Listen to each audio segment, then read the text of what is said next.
You know, I consider myself very fortunate, and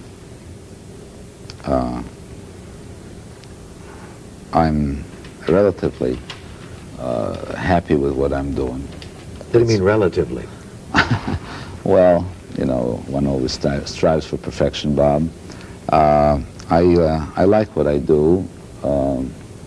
I would like to maybe a few years from now maybe to do something else, but maybe political analysis, that's something I'd really like to do.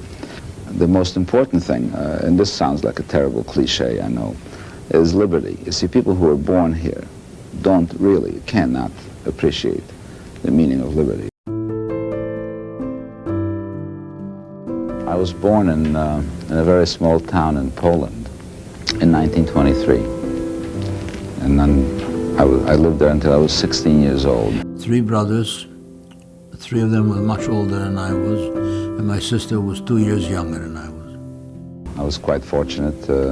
My father was a very good businessman. He was a self-made man, and I was surrounded by relative luxury. Of course, we didn't have the kind of things that we have in this country here now. There wasn't a single automobile in the whole town. But in relation to others, we were well-to-do, and I was fortunate that I could go to school and read a lot, and I was sort of a dreamer a little bit when a little boy. To be a help in your later life, there's no doubt. I don't know how much help, but I remember even walking in the streets from the library reading a book, and the neighbors were telling my mother that, you know, I shouldn't be doing that. To get hit by a runaway horse or something. By a horse, yeah.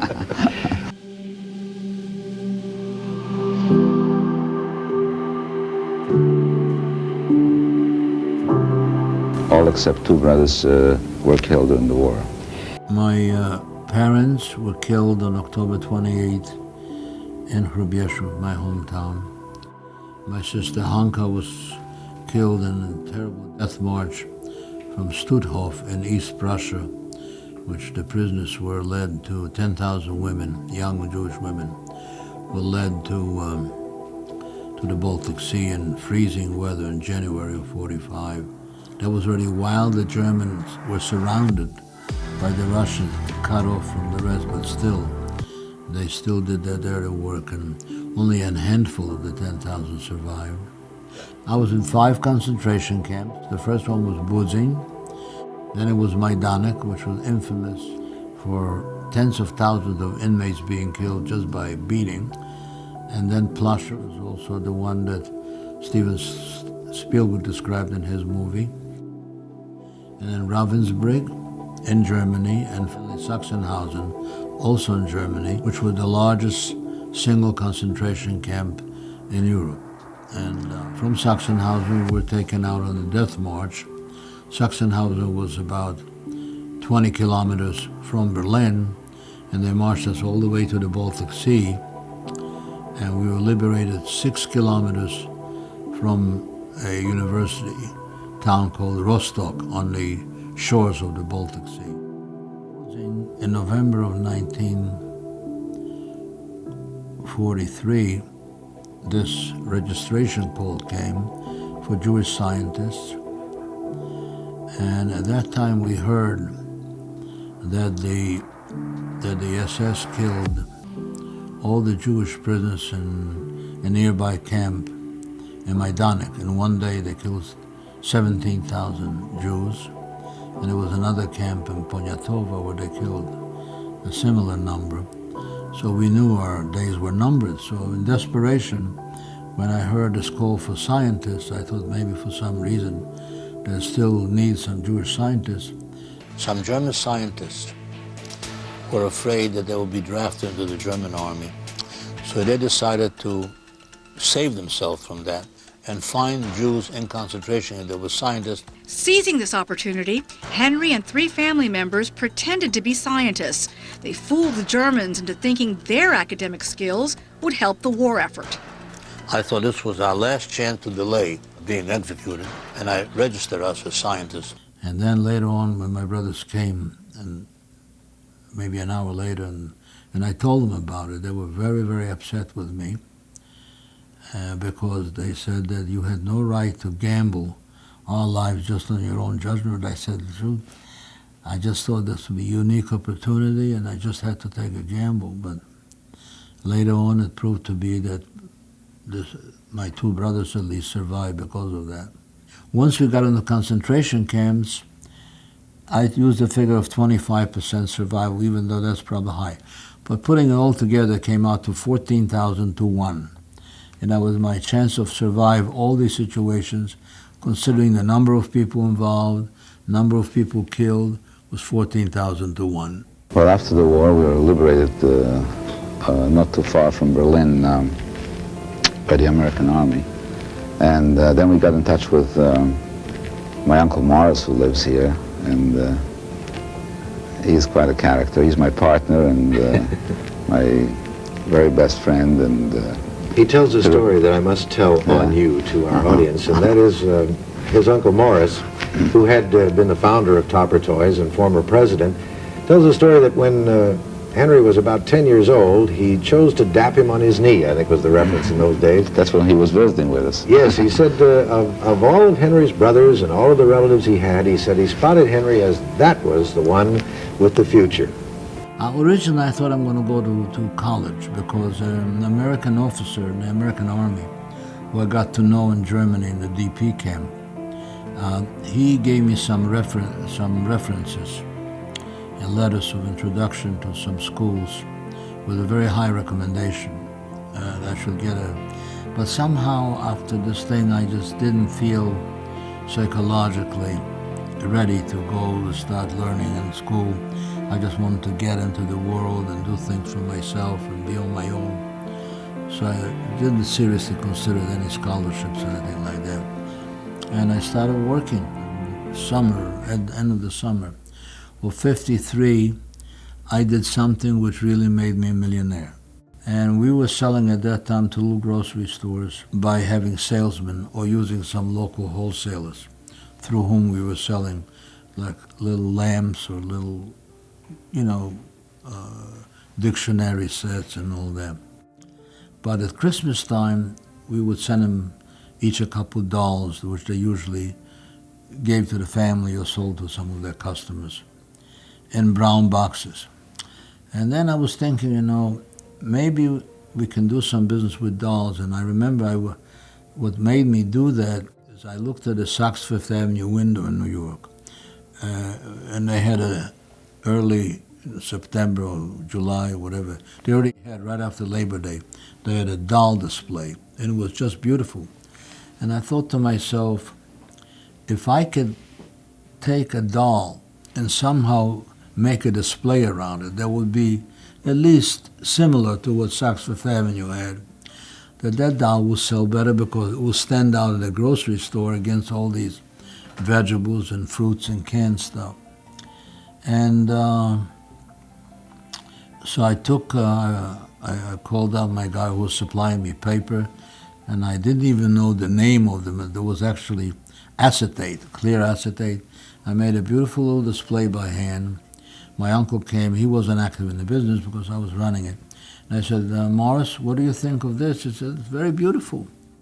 So I went ahead and I made 12 of these displays by hand. And I went to the Pennsylvania hills over there, around Reading and all that. And I want to make a test and see how these dolls would sell within that beautiful display. And I went that far because I didn't want any of local guys to see it, whether they could copy us. And then, of course, they make their own dolls, so they would have a big advantage over us. So I left it in 12 little grocery stores on a consignment basis, and I each gave him a little deposit slip to take orders. And let's see what happened. This was like in September, late in September. On Monday morning, I get a telephone call. One of the stores called me, and he says, well, can you send me $100? I said, $100? Why would you need $100? He said, because I got 60 deposits over the weekend. I said, are you sure? Because I said, once I send you the dolls, you know, you have to pay me. He said, don't worry, I got a deposit. If I can sell 60 over the one weekend, I can sell 100 for the year. And then I called the other 11 stores. They didn't have that many. They had each 10, 12, 15. Unbelievable. Something that wasn't selling almost at all. The same doll, when you put it in a beautiful little box, this was the greatest lesson in merchandising. In one of the great lessons in American history of merchandising, where you take an item and you just surround it, and from nothing, sales went up. We sold 300,000 dolls that year, and we made $300,000 on a net worth of $40,000. I am playing teacher with my new doll, Susie Smart. Gee, she has her own desk and seat, and look at her blackboard. Golly, can Susie Smart spell an ad? Susie Smart says a dozen different things. Just press the magic button. My name is Susie Smart. What's your name? 2 + 2 is 4.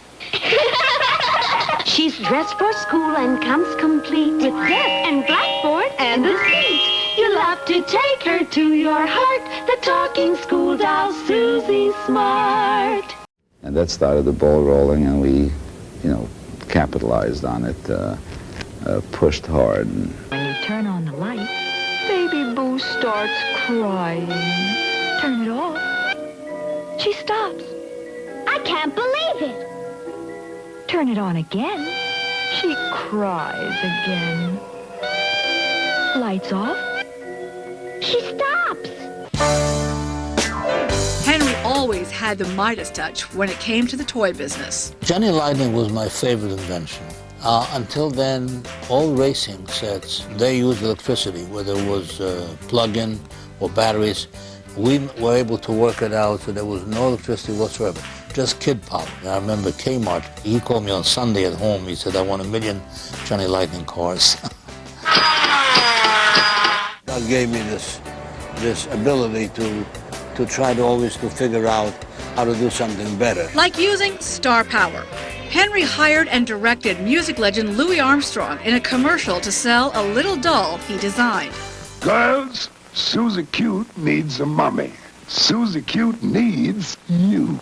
I would say Johnny 7 OMA was very famous. Your squad is ready, and you lead them through with Johnny 7 OMA. You fire grenade, anti-armor shell, Tomahawk, pistol. Yes, it's Johnny 7 OMA. It's 7 guns in one. Grenade launcher, anti-armor gun, anti-tank gun, bullet-firing rifle, Tommy gun, anti-bunker gun, cap-firing pistol. Johnny 7 OMA, the one-man army gun. Now another wonderful toy from Topper. Then the Dawn dolls, then Transformers. I saw the potential, and I then got the head of Takara, which was making these little robots, to go more or less partners with Hasbro. I arranged the whole thing. Kids loving to manipulate the parts of the robots and then make them into cars, into planes. So it teaches the kids dexterity. Sesame Street line was great. I have close to 100 patents, most of them all in toys, but I also have a poker patent that you know about. I was playing in a Manhattan chess club, and then I started to get headaches, and my wife Susie suggested, why don't you try poker for a change? And I did, and I liked it. Over the years, the players changed, but the TV presentation stuck to the same general format. One day I was watching ESPN when the World Series of Poker. It was very boring, and suddenly a thought struck me, if we could somehow show the closed cards, then the whole thing will become very interesting. We place a camera at the bottom of the table, underneath the table, with a piece of glass, and it shoots up and allows you to see what we call the hole cards. You also get to see the face of the player at the same time.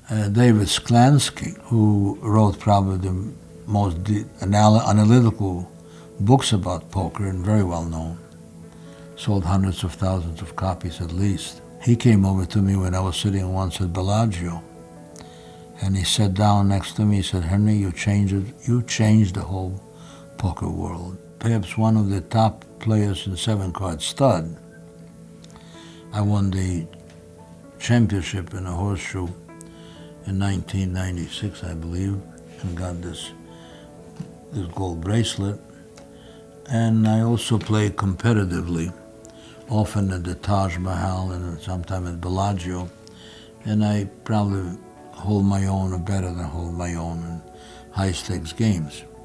But I also tried my luck in the no-limit poker, and I believe in 1997 I was in the final table there at the horseshoe also. So I would say overall I'm generally accepted as one of the good, if not the top poker players. As the inventor of the whole cam, Henry Orenstein has earned his place in poker history. What's the secret for staying sharp at poker into your old age? What's the secret of staying sharp at poker? At your age. You eat a pound of raw cabbage every day.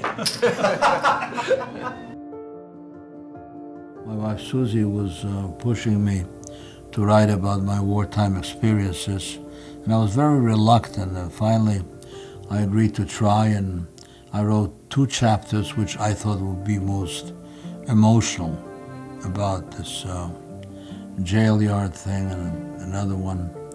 And I sent them to, I found out who was the chief historian for the YIVO Institute, as the greatest documentation center for Jewish affairs, Jewish history in the world, probably in New York City.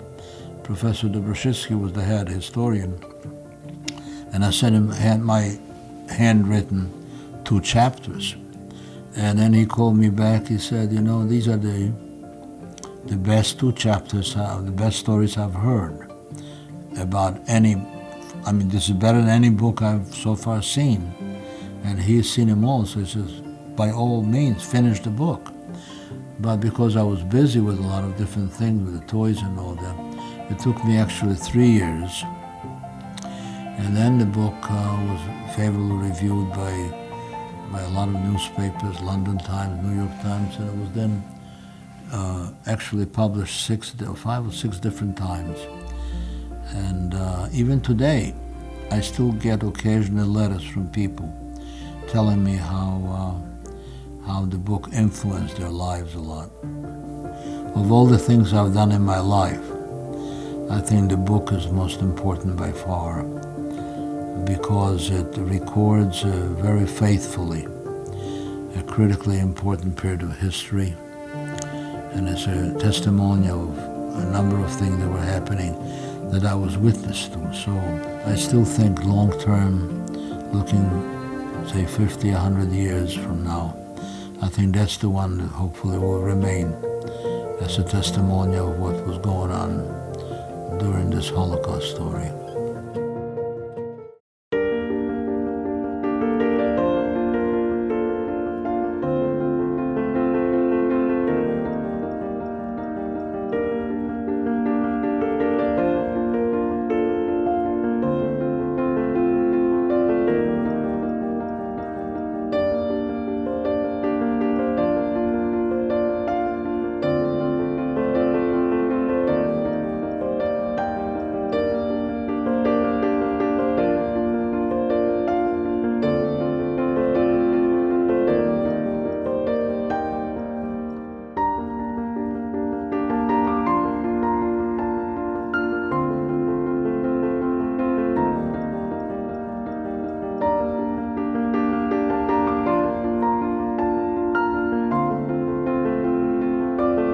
Welcome to the opening ceremony of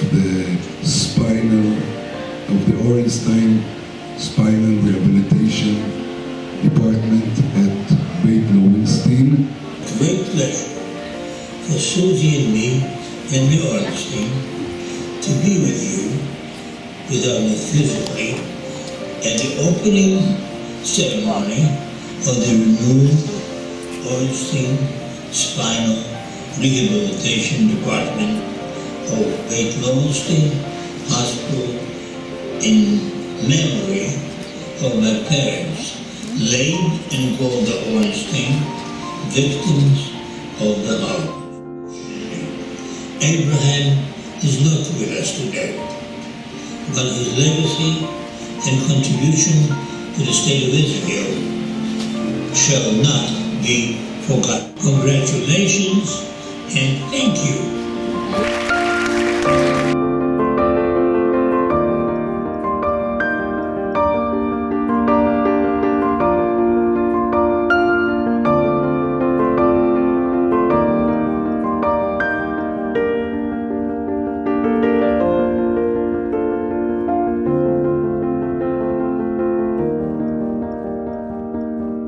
I'll be forever grateful to this great country for giving me the opportunity to live as a free man and also the opportunity to do what I like to do.